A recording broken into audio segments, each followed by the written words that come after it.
Hello friends, welcome back to this channel. दोस्तों, इस video में हम बात करेंगे IRCTC के लिए, लेकिन उससे पहले आपसे रिक्वेस्ट करना चाहूँगा कि अगर आप चैनल को पहली बार देख रहे हैं, सब्सक्राइब करके बेल आइकन को हिट कर लीजिए ताकि आपको आने वाले समय में किसी भी वीडियो की नोटिफिकेशन मिस ना हो।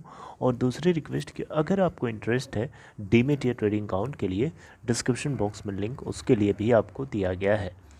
दोस्तों, IRCTC के अंदर शेयर होल्डर्स को एक बहुत ही बढ़िया खबर मैं बताने वाला हूं, ध्यान से सुनिएगा।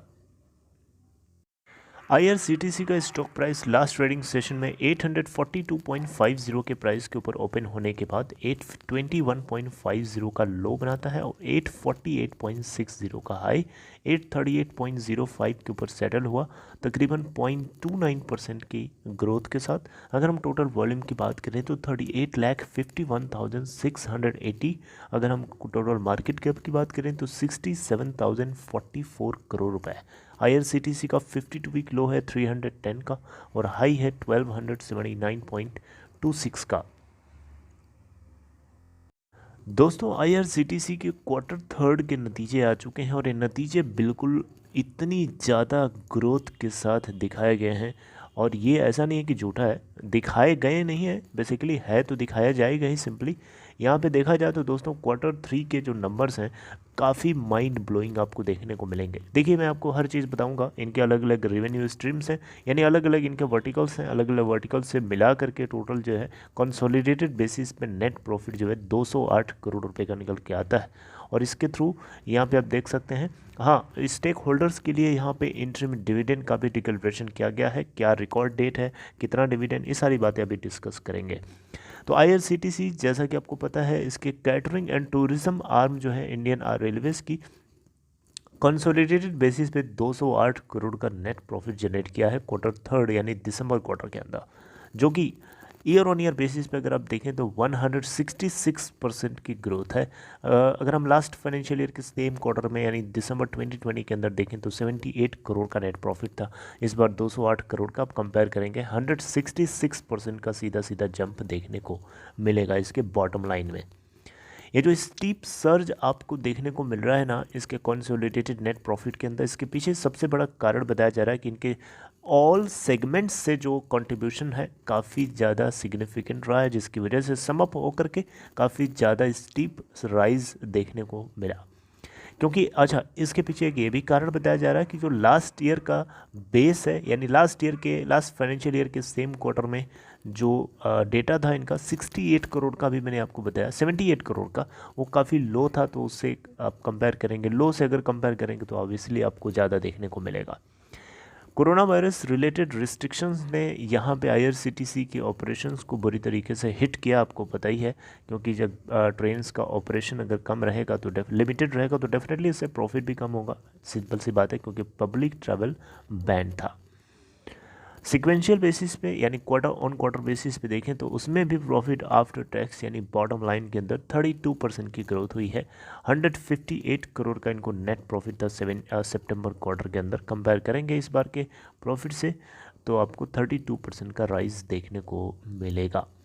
रेवेन्यू फ्रॉम ऑपरेशंस में अगर आप देखें तो 141% से ईयर ऑन ईयर बेसिस पे सर्ज देखने को मिला। 540 करोड़ का टोटल रेवेन्यू जनरेट हुआ दिसंबर क्वार्टर के अंदर, जबकि लास्ट फाइनेंशियल ईयर के सेम क्वार्टर में 224 करोड़ का टोटल रेवेन्यू जनरेट हुआ था। अब देखिए, स्टेक होल्डर्स के लिए यहाँ पे सबसे अच्छी बात यह है कि उनको इंटरिम डिविडेंड पे किया जाएगा 2 रुपीज़ पर शेयर, यानी if you have one quantity you will get 2 rupees dividend. और फाइनेंशियल ईयर 2022 के लिए ये पूरा इंटरमी डिविडेंड ऑफर किया जा रहा है। और इसके लिए जो रिकॉर्ड डेट है वो सेट करी गई है फ्राइडे 18 फरवरी, यानी इसी महीने की 18 तारीख को रिकॉर्ड डेट की तरफ फिक्स्ड किया गया है। और रिकॉर्ड डेट वो डेट होती है जिस दिन कंपनी का मैनेजमेंट डिसाइड करता है कि कौन कौन से स्टेक होल्डर्स एलिजिबल हैं उनके पर्टिकुलर ऑफ़र के लिए। ओके, तो आप देख सकते हैं यहाँ पे पॉइंट्स आपको पता होने चाहिए, मिस नहीं करना चाहिए। अच्छा, यहाँ पे EBI TDA एक और पैरामीटर होता है, earnings before interest tax depreciation and amortisation. इसमें भी अगर आप देखें तो 195% का सर्ज देखने को मिला और जो डेटा है 279 करोड़ रुपीस का है, राइट, इस बार दिसंबर क्वार्टर के लिए। अब सेगमेंट वाइज अगर हम देखें तो इनके कैटरिंग सर्विस से जो आने वाला रेवेन्यू है उसमें 117% की ग्रोथ और जो डेटा है 104 करोड़ रुपीस का थर्ड क्वार्टर के अंदर, जबकि लास्ट फाइनेंशियल ईयर के सेम क्वार्टर में इनको 48 करोड़ का टोटल रेवेन्यू जनरेट हुआ था कैटरिंग सर्विस के थ्रू। अब देख सकते हैं कंपेयर करके 117% की सीधी growth. Okay, revenues from internet ticketing business, यानी जो टिकट हम और आप लोग बुकिंग करते हैं इसके थ्रू जो जनरेट हुआ रेवेन्यू उसमें ऑलमोस्ट डबल होता हुआ दिखाई दिया है, 118% का राइस। 312 करोड़ का टोटल रेवेन्यू जनरेट हुआ इंटरनेट टिकट बुकिंग के थ्रू दिसंबर क्वार्टर के अंदर, जबकि लास्ट फाइनेंशियल ईयर के सेम क्वार्टर में 143 करोड़ का टोटल रेवेन्यू जनरेट हुआ था इनके इंटरनेट टिकटिंग बिजनेस के through. Meanwhile tourism segment revenue की बात करें, यानी इनका जो टूरिज्म का बिजनेस है उससे जो रेवेन्यू जनरेट हुआ उसमें भी मैसिव ग्रोथ हुई। मैंने आपको बताया था ना, इनके जितने भी सेगमेंट्स हैं सभी से कंट्रीब्यूशन काफ़ी सिग्निफिकेंट रहा है, जिसकी वजह से इनको स्टीप राइज देखने को मिला बॉटम लाइन के अंदर। अब देख सकते हैं इनका टूरिज्म का जो सेगमेंट है वर्टिकल है उसमें 68 करोड़ का नेट प्रॉफिट जनरेट हुआ, लास्ट फाइनेंशियल ईयर के सेम क्वार्टर में मात्र 15 करोड़ का रेवेन्यू इनको जनरेट हुआ था टूरिज्म सेगमेंट से। कंपेयर करेंगे दोनों फिगर्स को तो आपको पता चलेगा 353% का सीधा स्टीप राइज देखने को मिला।